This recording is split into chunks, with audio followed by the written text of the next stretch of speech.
جادوئی گلابی ساڑی کی کہانی۔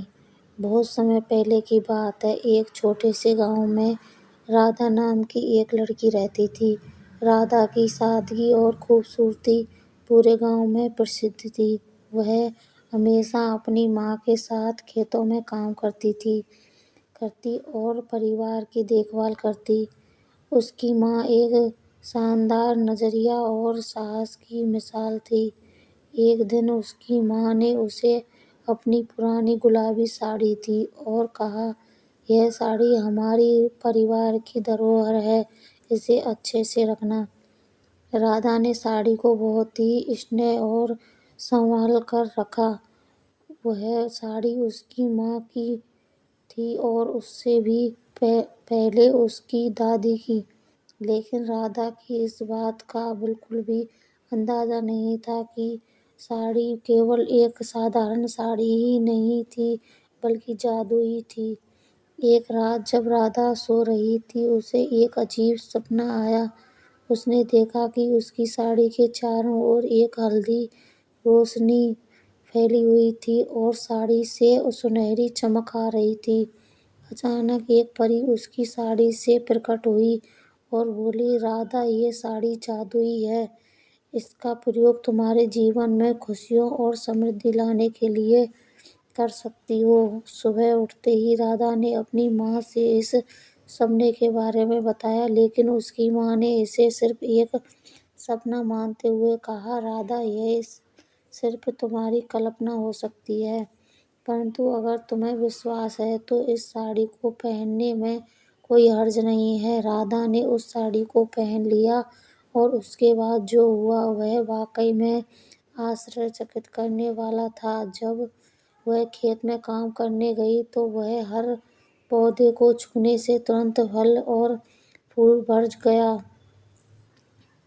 اس کا پورا کھیت ہرا بھرا اور سندر ہو گیا۔ گاؤں کے لوگ یہ چمتکار دیکھ کر اچنبھت ہو گئے اور رادھا کی خوب تعریف کرنے لگے۔ کچھ سمے بعد گاؤں میں سوکھا پڑا، ساری فصلیں برباد ہو گئیں اور لوگ بہت پریشان ہو گئے۔ گاؤں کے بزرگ رادھا کے پاس آئے اور اس سے کہا، "رادھا، تمہاری ساڑی میں جادوئی طاقت ہے، کیا تم ہمیں بچا سکو گی؟" رادھا نے سوچا اور کہا، "میں کوشش ضرور کروں گی۔"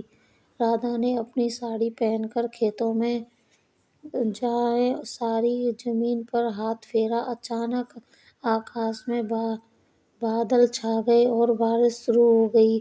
پورے گاؤں میں خوشی کی لہر دوڑ گئی۔ سبھی نے رادھا کو دھنیہ واد دیا اور اس کی ساڑی کی خوب تعریف کی۔ گاؤں کے راجا کو بھی اس چمتکار کے بارے میں پتہ چلا۔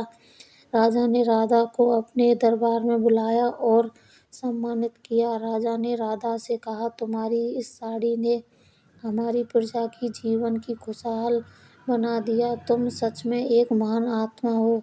رادھا نے اس ساڑی کا صرف لوگوں کی بھلائی کے لیے استعمال کیا۔ وہ سمجھ گئی تھی کہ ساڑی کی طاقت سے صرف اپنے فائدے کے لیے کچھ کیسے کیا جائے ہی نہیں بلکہ دوسروں کی مدد کرنے کا بھی موقع ملتا ہے۔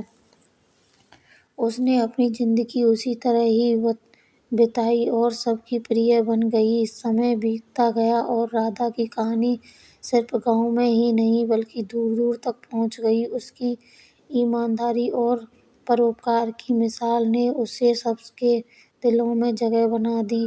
اس کی ساڑی کی جادوئی کہانی سن کر لوگ اس سے تحریک لیتے اور سیکھتے۔ رادھا نے اپنی ساڑی کو اپنی اگلی پیڑھی کو سونپ دیا۔ اس نے اپنے بچوں اور ان کے بچوں کو سمجھایا کہ اس ساڑی کا ہمیشہ اچھے کاموں میں ہی استعمال کیا جائے۔ اس طرح اس جادوئی گلابی ساڑی کا پہلو آگے بڑھتا رہا اور لوگوں کے زندگی کو بدلتا رہا۔ جادوئی گلابی ساڑی کی کہانی ایک سندیش دے کر ختم ہوتی ہے کہ کسی بھی وستو یا طاقت کا اصلی مولیہ تبھی ہے جب اس کا اپیوگ سب کی بھلائی اور خدمت میں کیا جائے۔ رادھا کی بھلائی اور پروپکار نے سبھی کو یہی سکھایا کہ سچی پہچان محنت، ایمانداری اور دوسروں کی بھلائی میں نہیت ہے۔ کہانی اچھی لگے تو سبسکرائب، لائک، کمنٹ، شیئر کریں۔